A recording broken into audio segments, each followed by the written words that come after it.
ऊपर से ये जगह ना जाने क्या है, मैं क्यों आ गया। अब मैं जहां खड़ा था वहां चारों तरफ लोगों को दफनाया हुआ था। वहां का नज़ारा बिल्कुल साफ था। वो एक खुला सा एरिया था, एक खुली सी जगह थी जहां कम से कम 40-50 कब्रें थी। कई बार आपने भी सुना होगा कुछ लोग जो अक्सर कहते हैं रात को कब्रिस्तान से होके नहीं जाना, शमशान वाले रास्ते से दूर रहना। ये सब बातें ना जाने हम कब से सुनते आ रहे हैं, लेकिन हम दिन में इतना हिम्मती महसूस क्यों करते हैं? क्या दिन में नेगेटिव एनर्जी वहां नहीं होती? माना कि रात को वहां जाने में हालत खराब हो ही जाती है, पर असल में दिन में भी उतना ही खतरा बना रहता है। लोग अगर ऐसा कहते हैं तो कुछ तो बात होगी, पर जो काम मना किया जाए वो जरूर करना होता है। कॉलेज टाइम से ही मेरे मन में ये सवाल ना जाने कितनी बार आता रहा है, और जैसा कि मैंने कहा, जो काम मना किया जाए वो तो करना ही है। उन दिनों मैं नया नया जवानी की दहलीज में कदम रख रहा था, और जवानी के जोश में वो गर्म खून कहाँ किसी की सुनता है। मुझे याद है जुलाई का वो महीना, बहुत गर्मी थी। मैं निकला था सुबह अपने कॉलेज के लिए। बाइक निकाली और पेट्रोल डलवा के मैं निकल पड़ा। मैं जा रहा था, तभी पता नहीं मेरे मन में क्या आया कि आज कॉलेज नहीं जाते। मैंने तभी अपनी बाइक कहीं साइड में रोकी और अपने दोस्त को फोन किया, भाई यार आज कॉलेज जाने का मन नहीं कर रहा, चल कहीं घूम के आते हैं। दोस्त ने कहा आज मेरे पापा छोड़ने आ रहे हैं, मैं तो नहीं आ सकता। मैंने कहा ठीक है, तू एंजॉय कर। उसने दबी आवाज में बात कर फोन काट दिया। फिर मैंने किसी और को फोन किया, उससे भी कहा कि कहीं घूमने चले, आज कॉलेज जाने का मन नहीं है। उसने भी कोई बहाना मार के मना कर दिया। मैंने सोचा अब इतनी गर्मी में कहाँ जाऊंगा, कॉलेज ही चलते हैं। सुबह 9 बजे के आसपास मैं कॉलेज पहुंचा। वहां जाके पता चला कि आज हमारे प्रोफेसर साहब छुट्टी पर हैं। उनके घर में किसी की डेथ हो गई है। ये खबर सुन के बुरा लगा। उस दिन पता नहीं मेरा मूड सुबह से ही अलग था, कुछ अलग सा था, बहुत नेगेटिव सा फील हो रहा था। और जब आप एक बार नेगेटिव सोचने लगे तो वो नेगेटिविटी आप पर और ज्यादा हावी होने लगती है। मुझे जब भी ऐसा फील होता है तो मैं अकेले बैठना पसंद करता हूँ। खुद के साथ समय बिताना मुझे बहुत अच्छा लगता है। उस दिन भी कुछ यही हुआ। मैं कॉलेज से निकल के जाने लगा तो सिक्योरिटी गार्ड ने मुझे रोक लिया। पूछने लगे क्लास खत्म हो गई? मैंने कहा नहीं, पर मुझे कुछ काम है। सिक्योरिटी गार्ड पूछ तो ऐसे रहा था जैसे मेरा कोई सगा हो। मैंने फटाफट बाइक स्टार्ट की और बाइक लेके मैं वहां से निकल पड़ा उस जगह के लिए जहां मुझे जाना था, जो मुझे सबसे ज्यादा पसंद थी। एक पार्क जहां मैंने कई दिन ऐसे बिताए थे। अक्सर वहां जाके मुझे काफी शांति मिलती थी, काफी सुकून मिलता था। जुलाई महीने का वो दिन बड़ा गर्म था। मैं वहां पार्क के मेन गेट पर जहां पार्किंग है वहां पहुंचा। गर्मी की वजह से शायद लोग कुछ कम ही थे, क्योंकि पार्किंग में इतनी गाड़ियां नहीं थी।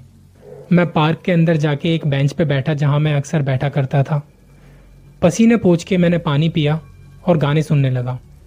मेरे दिमाग में हमारे टीचर के घर का जो वो हादसा हुआ था जिसकी वजह से वो आए ही नहीं थे आज, वो घूमने लगा। अब कुछ लोग ऐसे होते हैं जिनके दिमाग में ना कई सारे सवाल चल रहे होते हैं। मैं भी उन्हीं कुछ लोगों में से एक था। मेरे दिमाग में चल रहा था कि लोग मरने के बाद कैसे हो जाते होंगे, वो कहाँ चले जाते होंगे, मरने के बाद उनकी लाइफ कैसे होती होगी। ये सब मेरे दिमाग में चल रहा था। मैंने बहुत कोशिश की दूसरी बातों पर ध्यान लगाने की, पर नाकाम रहा। इधर उधर देख रहा था और वहां बहुत कम लोग नजर आ रहे थे बाकी दिनों के मुकाबले। लग रहा था कि कुछ तो अलग है आज इस हवा में। मैं जिस बेंच पर बैठा था वहां से उठा और थोड़ा पेड़ों की छायाओं में, पेड़ों की जहां छाया पड़ रही थी वहां घूमने लगा। ना तो वहां कोई सिक्योरिटी गार्ड नजर आ रहा था, ना कोई कपल। अब ये जो पार्क है ना, ये बहुत बड़ा पार्क है। मतलब ये इतना बड़ा पार्क है कि आप अगर पूरा पार्क घूमेंगे तो आपको आधा दिन तो लग ही जाएगा। पर मैंने इस पार्क को अच्छे से देखा हुआ था, क्योंकि मैं अक्सर यहाँ आता था और घंटों यहाँ बिताया करता था। मैंने उस पार्क की हर एक चीज हर एक जगह देखी हुई थी, सिवाय एक कब्रिस्तान के। उधर की साइड में कभी नहीं गया था, और सच बताऊं तो मुझे पता भी नहीं था कि ये कब्रिस्तान है। वो तो उस दिन मेरे साथ जो हुआ तब मुझे पता चला कि वो कब्रिस्तान है। पार्क का वो रास्ता सीढ़ियों से होते हुए जंगल की तरफ जाता है। मैं अब धीरे धीरे उस रास्ते पर जाने लगा। दिन के तकरीबन 12 सवा 12 बजने को थे। सूरज बिल्कुल सर पर चढ़ा हुआ था। गर्मी बहुत थी। मैं जाता रहा बिना रुके, वहां की ओर जाता रहा, बढ़ता रहा। पहली सीढ़ी से ऊपर की वो आखिरी सीढ़ी पर कब मैं पहुंच गया मुझे पता नहीं चला। तकरीबन 40-50 सीढ़ियां थी वो। जब मैं वहां पहुंचा तो सबसे पहली चीज जो मुझे नजर आई, एक घना सा जंगल। कोई रास्ता नजर नहीं आ रहा था। मुझे लगा कि क्या मुझे अंदर जाना चाहिए। सोचा कि चलते हैं और एक बार देखते हैं इस जंगल में कहां से कहां निकलेंगे। थोड़ा अंदर गया तो रास्ते नजर आए, दाएं बाएं और सीधा जंगल के अंदर। पहले मैं दाएं रास्ते पर गया, देखा तो आगे तक काफी लंबा रास्ता था वो। वापस पीछे पलटा, बाएं रास्ते की तरफ जाने लगा। वो रास्ता भी काफी लंबा था। जब मैं इस रास्ते पर जा रहा था तब मुझे सामने जंगल की तरफ एक रास्ता जाता दिखाई दिया। मेरा दिमाग फिर से सवाल करने लगा कि ये रास्ता कहां जाता होगा, क्यों ना इस पे जाके देखा जाए।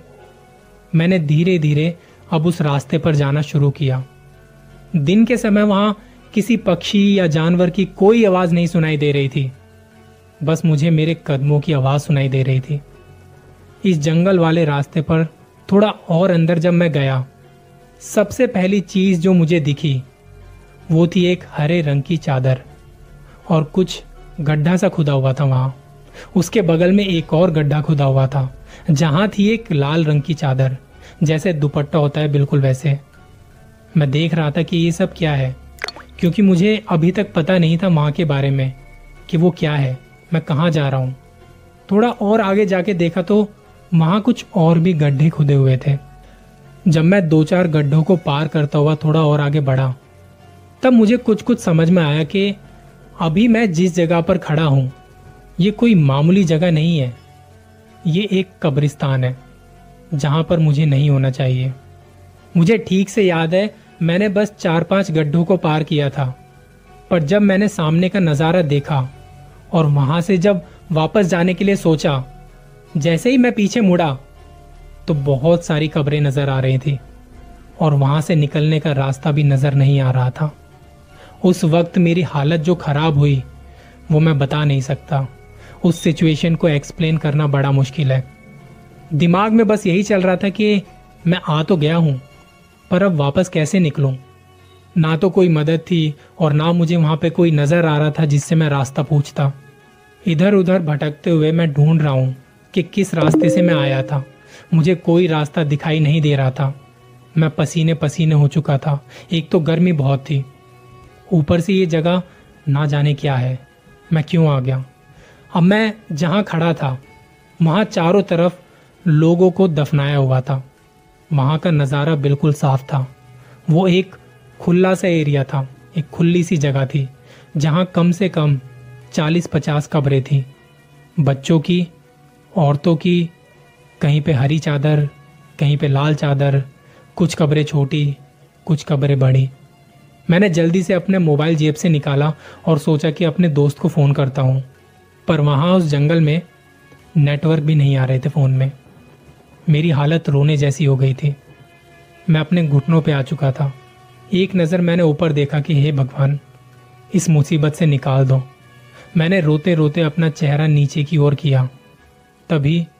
तभी किसी ने मेरे कंधे पर हल्के हाथ से थपथपाया। मैंने झट से पीछे देखा, पर वहां कोई नहीं था। और ये मेरा वहम नहीं था। मुझे बिल्कुल ऐसा फील हुआ जैसे किसी ने मुझे मेरे कंधे पे हाथ मारा हो।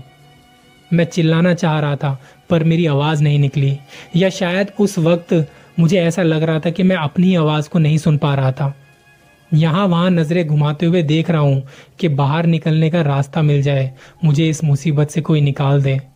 इस कब्रिस्तान के थोड़ा साइड में एक पुरानी इमारत थी, कोई प्राचीन काल इमारत। मैं उसकी तरफ जाने लगा। आगे पीछे देखता हुआ मैं बढ़ रहा था उसकी तरफ। जैसे जैसे मैं उसके करीब जा रहा था कुछ आवाजें सुनाई दे रही थी। कभी लग रहा था वो आवाज अंदर से आ रही है, कभी लग रहा था जंगल से किसी के चिल्लाने की आवाज आ रही है। मेरा गला सूख चुका था। बैग से पानी की बोतल निकाली, पहला घूंट लिया और जैसे ही मैंने पहला घूंट लिया मेरे कानों के पास किसी की सांसें मैंने महसूस की। वहां दूर दूर तक कोई भी नहीं था सिवाय मेरे। फिर ये सब क्या हो रहा था मेरे साथ, क्यों हो रहा था? मैं रोता रोता उस इमारत की तरफ जा रहा था। मुझे लग रहा था कि मैं कभी यहां से निकल भी पाऊंगा कि नहीं। वहां जाके एक जगह पर मैं बैठ गया। फोन मेरा हाथ में था, नेटवर्क उसमें आ नहीं रहे थे। ऐसी सिचुएशन में क्या करना है क्या नहीं कुछ भी समझ नहीं आ रहा था। जहां मैं बैठा था वो इमारत छोटी थी, 2-3 कमरे थे उसमें, ज्यादा बड़ी इमारत नहीं थी। सन्नाटा इतना था कि मैं अपनी सांसों की आवाज सुन पा रहा था, अपनी सांसें सुन पा रहा था। दिन के वक्त ऐसा सन्नाटा नहीं होता। धूप बहुत तेज थी। मुझे लगा थोड़ी देर के लिए मुझे इसके अंदर बैठ जाना चाहिए। उसके बाद सोचता हूं कि यहां से बाहर कैसे निकलना है, मुझे क्या करना है। वहां अंधेरा था, दिन में भी इतना अंधेरा था कि अंदर देखने के लिए मुझे फोन की फ्लैश लाइट जलानी पड़ी। मैं एक कमरे से दूसरे कमरे में, दूसरे कमरे से तीसरे कमरे में पहुंचा। कुछ पक्षियों के घोंसले बने हुए थे, उनकी आवाजें आ रही थी। अचानक फोन की लाइट मेरे सामने खड़े एक आदमी के चेहरे पर पड़ी। वो देखते ही मेरी चीख निकल गई। बहुत डर गया था मैं। उसने कहा, यहां क्या कर रहे हो? मैंने कहा, रास्ता भटक गया हूं, मैं बस ऐसे ही यहां पे देखने आया था। उसने कहा, ये जगह घूमने फिरने के लिए नहीं है, यहां से निकल जाओ फौरन। उस आदमी के हाथ में एक डंडा था, कपड़ों से सिक्योरिटी गार्ड लग रहा था। मैंने रोते हुए कहा, मुझे बाहर जाने का रास्ता नहीं मिल रहा है। उसने मेरी मदद की और मैं सीढ़ियों तक आ पहुंचा, जहां से मैं इस जंगल और इस कब्रिस्तान में आया था। मैंने अपने आंसू पोंछे और सीढ़ियों से नीचे उतरने लगा। नीचे आकर वापस से मैंने उन सीढ़ियों के ऊपर की तरफ देखा और बाहर की तरफ जाने लगा। एक पेड़ के नीचे जाके बेंच पर बैठा, पानी की बोतल निकाली और अपना चेहरा धोया, पानी पिया, उठ के जाने लगा पार्किंग की तरफ। मेन गेट के पास पहुंचा तो वहां एक सिक्योरिटी गार्ड बैठा हुआ था। वो फोन पर बात कर रहा था। जब मैंने उसकी तरफ थोड़ा ध्यान देके देखा तो ये वही सिक्योरिटी गार्ड था जिसने मुझे अंदर से बाहर निकलने का रास्ता दिखाया था। पर ये इतनी जल्दी यहां तक कैसे पहुंचा? मैंने उससे जाके पूछा कि अंदर आप थे? उन्होंने कहा, नहीं। पर क्यों, क्या हुआ भाई साहब? मैंने कहा, कुछ नहीं। मैं अपनी बाइक तक आया और अभी भी मेरी नजर उस सिक्योरिटी गार्ड पर थी। मुझे लगा कि अब घर निकलना चाहिए, टाइम भी बहुत हो गया होगा। फोन निकाला टाइम देखने के लिए, अब नेटवर्क भी आ चुके थे। टाइम देखा तो अभी 12:30 बज रहे थे। ये देख के मेरा दिमाग और ज्यादा हिल गया, क्योंकि मुझे अच्छे से याद है मैं 12 या 12:15 बजे अंदर पहुंचा था। वहां उस कब्रिस्तान में इतनी देर भटकता रहा, पर अभी बस 12:30 हो रहे हैं। मतलब मेरी जिंदगी का इतना सारा वक्त जब मैं वहां था, वो टाइम कहाँ गया? ये सब क्या चल रहा है? क्या वो टाइम मुझे ये बताने के लिए था कि लोगों के मरने के बाद उनकी लाइफ कैसी होती है? सांसें रुकते ही उनका वक्त भी थम जाता है। इस बात को आज कई साल हो चुके हैं, पर यह बात मेरी समझ से परे है। लोग समझते हैं कि रात को कब्रिस्तान से होके मत जाना, पर मेरे साथ तो वो सब दिन में हुआ था। इस राज को कभी मैंने किसी से शेयर नहीं किया, क्योंकि यकीन